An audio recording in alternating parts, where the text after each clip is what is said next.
Arguing does not mean passion. Something that I have said for years now. Conflict is inevitable, but arguing is optional. Arguing is a choice. If you're getting into a lot of arguments, that's unhealthy communication. Conflict is fine. That's going to happen, right? We're going to disagree. We're going to have different ideas of how to do things. And we can talk through that without making it personal, without dipping into emotional immaturity, because that's not passion. That's recklessness. When we're reckless with each other's feelings, that's not maturity. Welcome to the Marriage and Motherhood Podcast. I'm your host, Michelle Perda. As a marriage coach who's married with 3 kids, I know how much parenthood could change a marriage. If flirting, laughing, and having fun together feels like a thing of the past, then I'm here to teach you that marriage doesn't have to feel so hard with your parents, and your marriage can thrive even when you're in the season of raising kids. Whether you're in a good place in your marriage and you just want to continue growing together, or you're wondering if you even like your spouse anymore, this podcast has something for you. Join me here each week as we dive into what it takes to help your marriage grow, and maybe even do a 180. You'll learn ways to handle conflict better, bring that spark back into your relationship, as well as learn how to improve other areas of your life from my lovely guest experts. Are you ready for the next stage of your life in marriage? Let's dive in. Hello. Welcome back to another episode of the Marriage and Motherhood Podcast. So in this show, we talk a lot about what it takes to have a healthy marriage, have a happy one, have a successful one, especially after kids. And something that we haven't quite touched on recently is, what does that mean? Like, to have a happy, healthy, successful relationship. And what it boils down to really is something that a lot of relationships lack, not due to a lack of trying, but due to a lack of having the right model growing up, being shown what this looks like, even having society reinforce this healthy behavior, which is maturity, right? So today we're going to be talking about maturity and what that looks like in your relationship and why it's important, what it actually means, what it sounds like, because a lot of what gets perpetuated in media and maybe even in your own relationship, in your close friends' relationships, your parents' relationship, is actually immaturity rather than maturity. Now, that doesn't mean that you're immature as a person.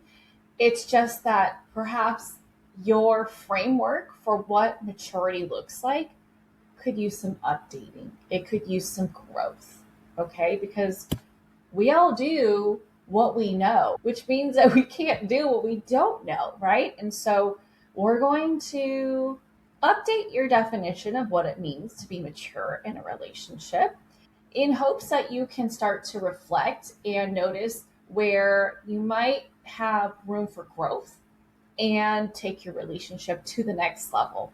Now, maturity in your relationship is that moment where, like with deja vu, you have this like flashback. You're like, I feel like I've been here before, right? Well, having maturity in your relationship is the moment where you notice that your mind wants to blame your partner for something, for any discomfort or tension, frustration that you might feel, but you pause because you realize that it might not all be them. Some of it might be you, or maybe all of it might be you, right? It's that pause for space to reflect, to take personal accountability for your part in the situation, and gaining clarity before approaching your partner. Okay, so that's one key aspect of what maturity looks like in a relationship. Most arguments don't start because your partner did something catastrophic. They start because something inside you got activated. You got triggered. Something in you, a wound that was likely created a long time ago by other people or another person, that's getting aggravated. It's reminding you of that situation, of some kind of narrative or meaning that you've assigned to it. And so instead of investigating, you are projecting. or blaming. In essence, you are putting all of that hurt that probably started a really long time ago and placing blame onto your partner. Now, here's what maturity actually is.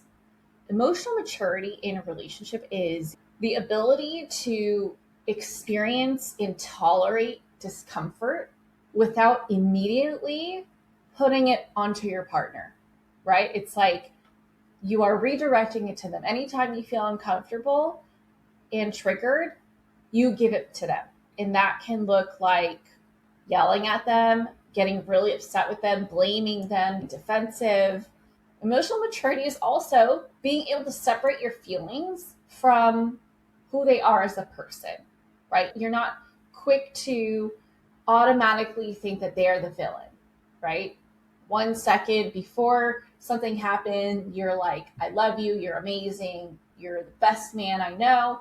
And then as soon as something happens, whether it's a mistake or you get triggered because you misunderstood a situation, and then they go from being like this amazing person in your mind to this terrible, awful person because you've equated whatever perception you have of the situation to a flaw in their whole character. Emotional maturity is also being able to take ownership of what's going on with your nervous system, right? When you feel triggered, when you feel dysregulated, you're able to sit with it and own that this is your experience. And instead of assigning blame for like, you made me feel this way, it's being able to choose to respond over reacting, right? Responding means being intentional about what you're going to do and say after something happens. Whereas reaction, it's like very quick. You're not taking that time to pause and reflect, take ownership, gain clarity about how you feel, what you want. You're just very like, oh, you upset me. This is what I'm doing, right? I'm going to yell at you. I'm going to criticize you. I'm going to get defensive. I'm going to blame you. I'm going to roll my eyes at you. Also, something super important is emotional maturity is also being able to repair without your ego, without that pride. Okay. So you're able to truly navigate the issue as two very human people who make mistakes, who have misunderstandings, who get upset, who get sad, who get triggered, and you're able to talk things out very open-heartedly, not like defensively or not trying to win, right? That's the pride.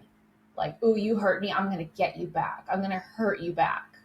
Okay? So there's a intentional effort to reduce or even eliminate the presence of ego in these conversations.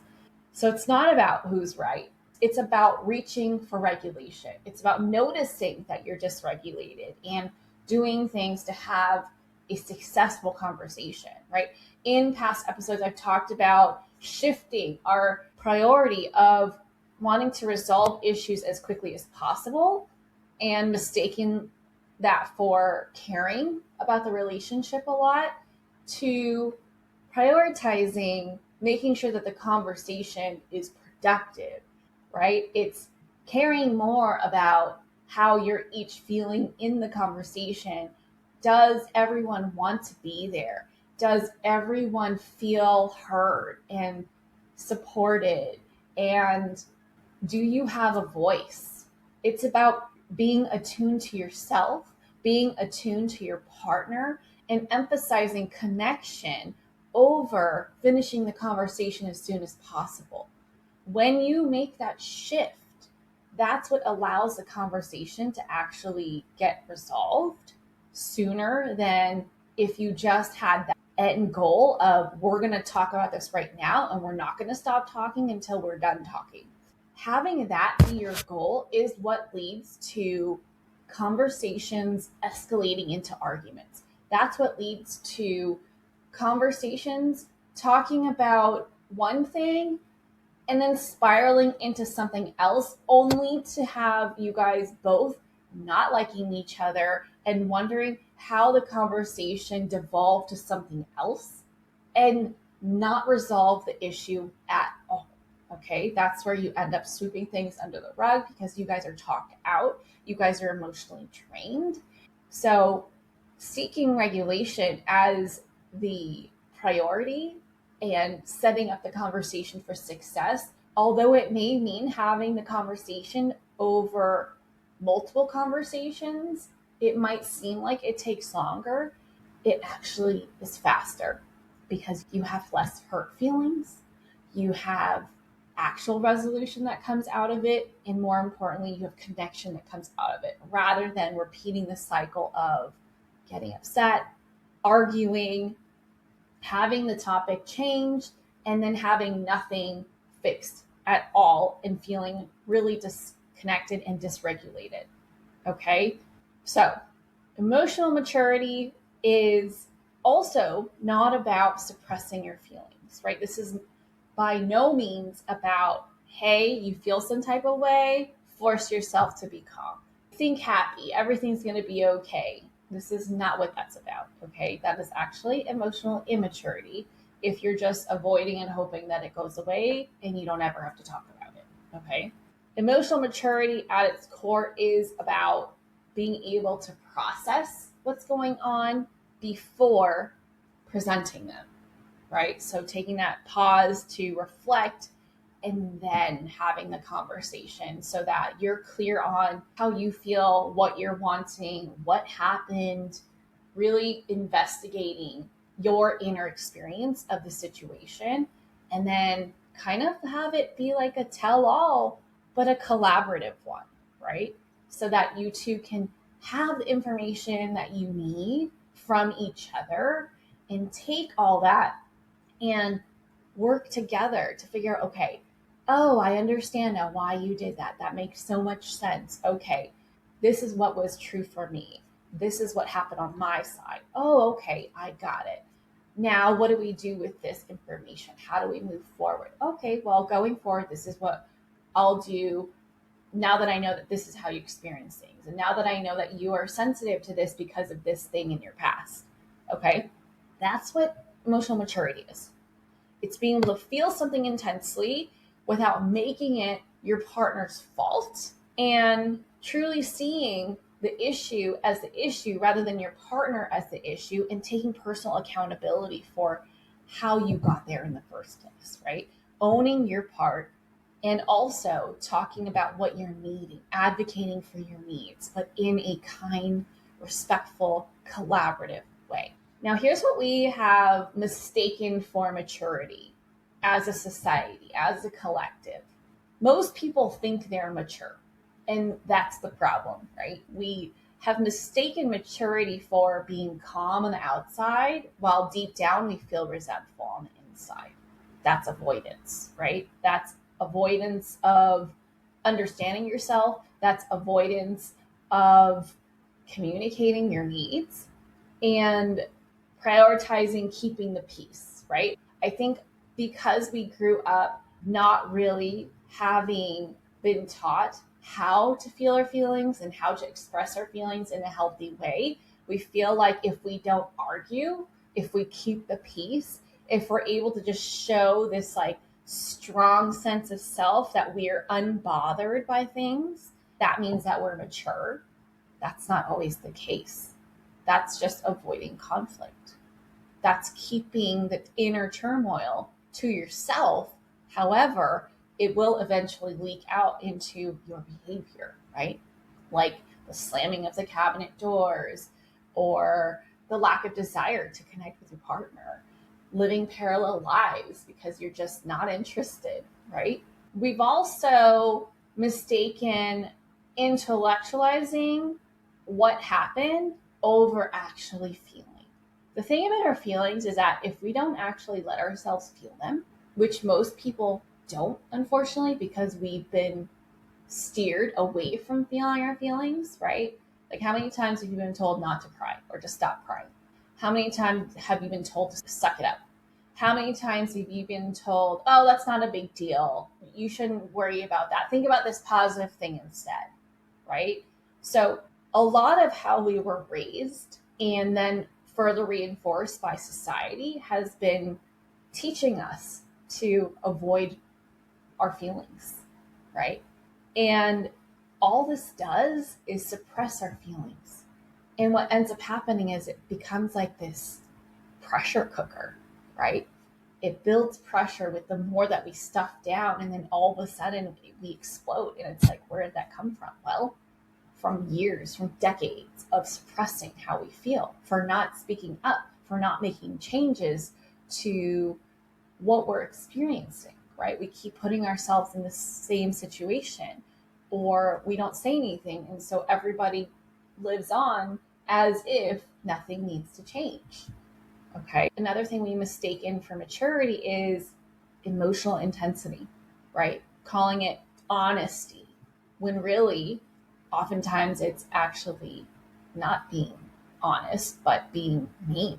Another thing that we might mistaken for maturity is our ability to be honest with people. And I'm saying honest in that way because, yes, we might feel a certain type of way, but a lot of emotional maturity is personal accountability, considering what part did I play that led me to this situation, right? Like getting upset over something that wasn't communicated, or take our kids, right? Getting upset that we are late to somewhere when we didn't factor in extra buffer time because kids are going to be kids. We know they're going to be kids. We know they're going to want to go do something random when it's time to leave. We know that they get really zeroed in on something they're interested in, and it's going to take a while for them to get out of it and then shift and transition to the next thing. And yet we rush them and we get upset at them because they're not running off of our timeline. Okay, we do similar things in our marriage to our spouse too. And that's not always honesty when we're criticizing them. That's our blame, right? And sometimes our honesty is, quite frankly, pretty mean, right? And when we name call or we label, that's not honesty. That's our opinion. And it hurts sometimes. Or prefacing something with like just saying what I feel and letting that justify saying things that are unhinged, unfiltered, raw emotion, right? If you've been listening to this show for a while, you know what I say about logic and emotion. When your emotions are high, your logic is low. Things that you would not say if you are not frustrated or upset and dysregulated. That explains why sometimes you say things that you would not say any other time, even when you're frustrated, but you have said them when you're dysregulated. So a lot of us have been confused and mistaking silence and calmness, outward calmness, for stability. We've confused intensity with authenticity. We've confused criticism with clarity. And we've confused emotional expression with emotional intelligence. Just because you can articulate your feelings doesn't mean that you've regulated them. I personally have had to go through this and learn this so many times over. Just because I can articulate that I'm upset and cranky doesn't mean I've regulated them. And just because you don't yell doesn't mean that you're mature. Just because you avoid conflict to keep the peace doesn't mean you're secure. Doesn't also mean that you don't have feelings. But I want to make sure that you know that this is not a you thing, right? This is most people. We all project. We all want relief from that inner tension that we might feel when we're frustrated, upset, angry, sad, lonely. Blame feels relieving in the moment. And most of us were not taught emotional regulation. And so what do? We get upset and we push it away, right? We've been taught to not feel, right? We push it away. So we get upset and we're like, who's the easiest person to point this to? Great, my spouse. Or, great, my kids. Let's put it back on them because they did this to me and I'm going to do it back to them, right? So if you grew up watching people criticize, shut down, be sarcastic, be defensive, steamroll, your nervous system thinks that these are normal reactions, right? And familiar is what feels the safest. And we justify what feels safe.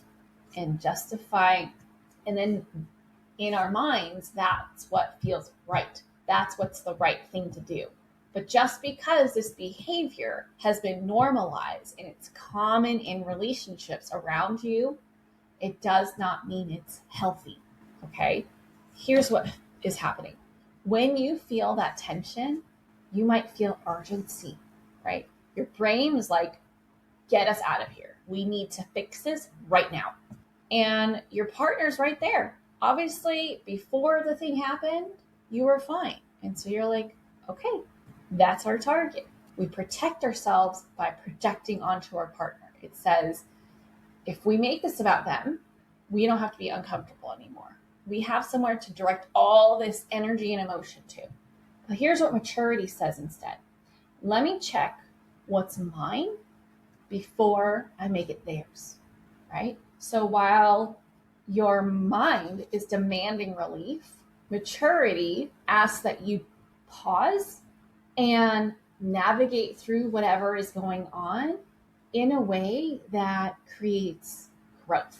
And honestly, this leads to a lot less mess to clean up and a lot more connection with yourself and potentially connection with the other person, right? Because it is two ways after all.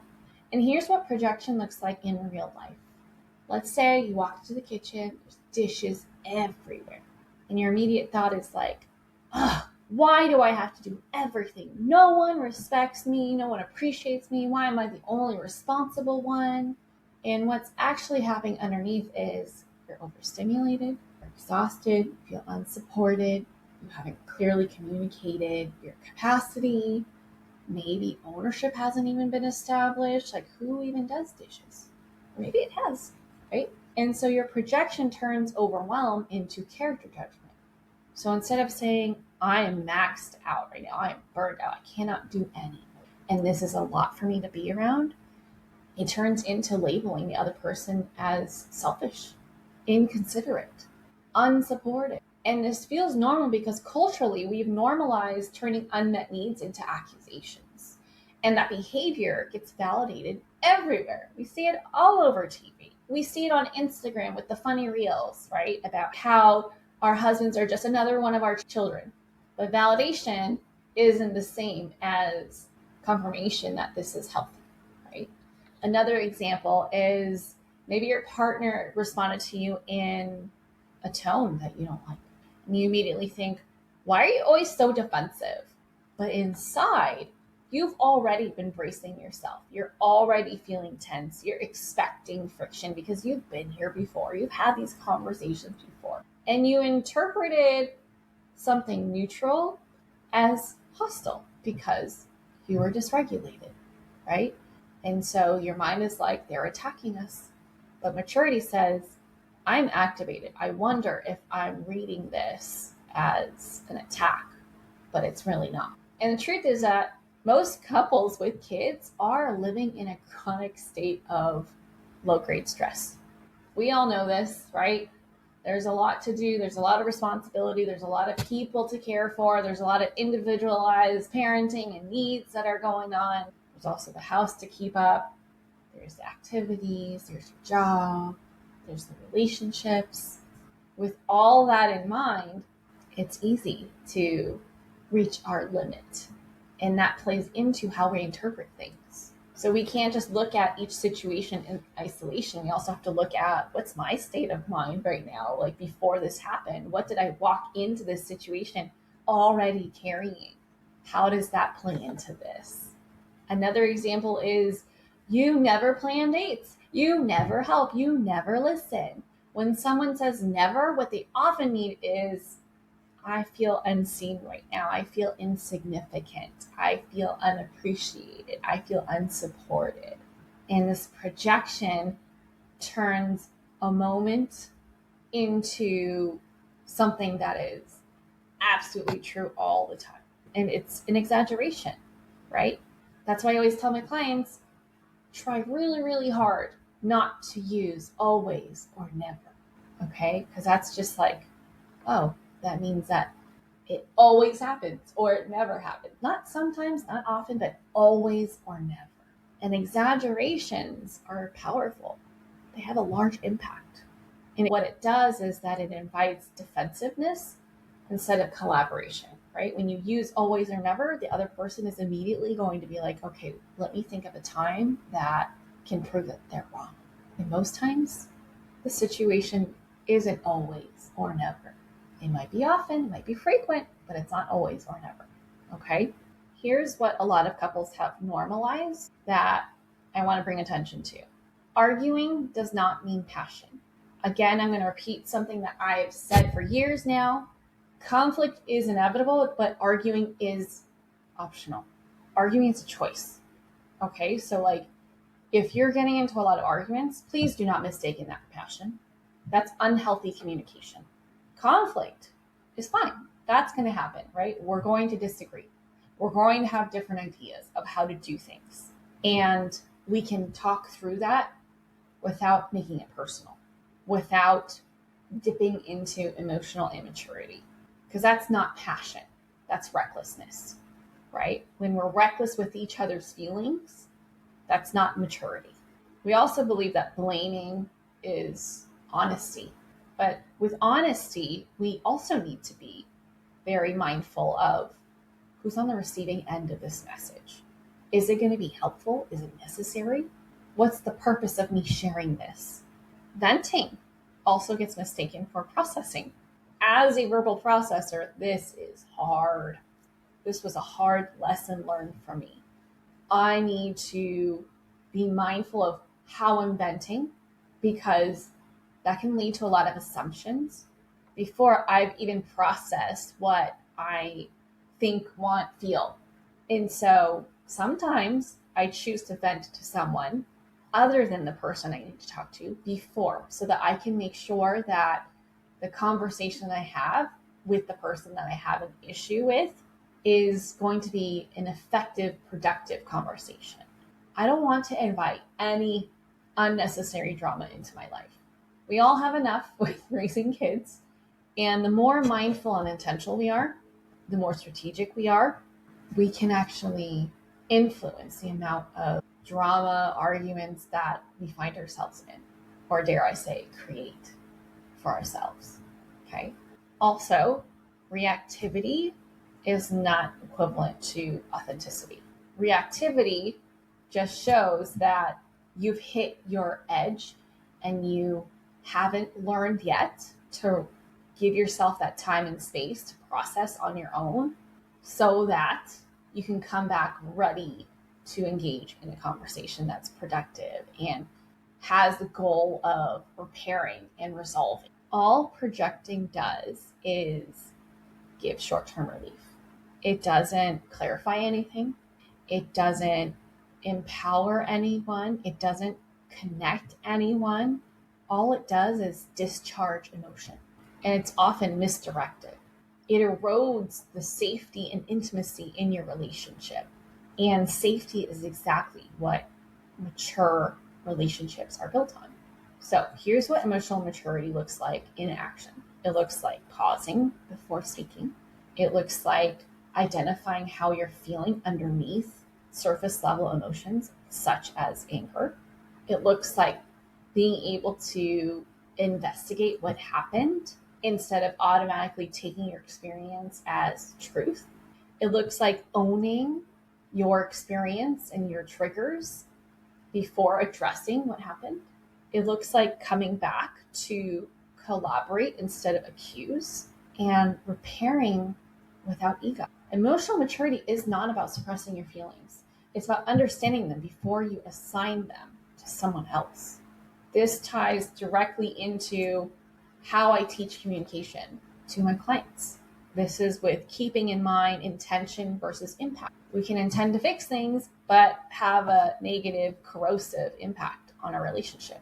You may intend to express how hurt you feel, but then have the impact be experienced as an attack. Being ready to level up your relationship requires you to take self-responsibility. It requires you to put down the sword, put down the arm, put down your weapons or walls, and be willing to examine your own patterns, to be able to look at how did I contribute to where we're at right now? How did I co-create the status of our current relationship? And then letting go of that narrative that your partner is the problem. You guys didn't get here just from one person. You guys got here together. So if your goal is to win, then it's not going to feel very good to you, because in order for one person to win, the other person has to lose. But if your goal is to grow, that changes everything. And that's truly what sets my clients apart, is their willingness to take self-responsibility, their willingness to look at their patterns, even if it's difficult, their willingness to work through the resentment and let go of it so that they can grow together. The willingness to be like, I think they have some growing to do, but I also have growing to do, right? And just tending to themselves. Now, if you're ready to work on your own maturity in your relationship, let's figure out where you're getting activated and what shifts would make the biggest impact on your relationship right now. We all deserve to be in a mature relationship. Being able to grow in your maturity in the relationship is what will have you feeling proud of the kind of partner that your marriage deserves. You feeling proud of yourself for how you're showing up, even when things get hard. So if you're ready to exit out of the hamster wheel of how you're currently experiencing your relationship, with the blaming, with the feelings of constant tension and frustration and arguing with each other, I want you to pause and think if maybe the next step is to work on the emotional maturity in the relationship. Is it time to do that growth work? If your answer is yes, then I recommend you book a clarity call with me. Let's talk, let's figure out what's going on and how marriage coaching can help you. And that's it for today. This is a bit of a heavier conversation, but this is the core of it, okay? I can give you all the tips and tricks, and if you have not developed your emotional maturity, they will not work. They'll fall flat, and you're going to get resentful because you're like, I did all these things and it's not working. I don't get it, okay? So with that said, if you are ready to take that step, book a clarity call.